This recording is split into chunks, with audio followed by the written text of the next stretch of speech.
kí n má tàn yín, kò síye ẹni tó kúrò nínú ẹgbẹ́ wa tó lè dá Adeleke dúró lọ́dún 2026.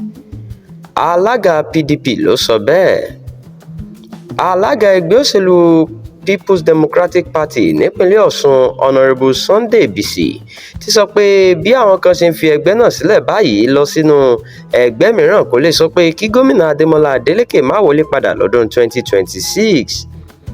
Ìròyìn ti fi tó yín létí nípa bí àwọn ọmọ ẹgbẹ́ òṣèlú náà ṣe ń ya kúrò níbẹ̀ lọ sínú ẹgbẹ́ òṣèlú mìíràn káàkiri ìpínlẹ̀ Ọ̀ṣun lẹ́nu lọ́lọ́ yìí.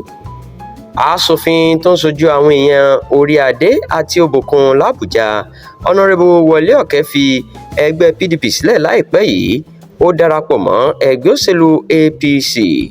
Bẹ́ẹ̀ ni akọ̀wé ẹgbẹ́ náà tẹ́lẹ̀ Yínká Adéọjọ́ kúrò níbẹ̀ tí ogunlọ́gọ̀ àwọn ọmọ ẹlẹ́yìn wọn sì ń tẹ̀lé wọn. Àmọ́ ṣá, Sunday Bisi sọ pé àmọ́ ni wọn kì í ṣe ara ẹran.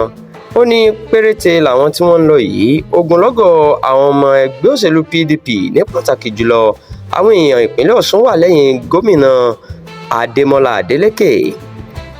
Ó ní onírúurú àwọn iṣẹ́ ìdàgbàsókè tó ń wáyé káàkiri ìpínlẹ̀ Ọ̀ṣun lábẹ́ ìṣèjọba Adeleke kò lè jẹ́ kí àwọn aráàlú wo ìbò mìíràn, gbogbo ìgbà ni wọ́n sì ń jẹ́jẹ̀ẹ́ àtìlẹ́yìn fún un.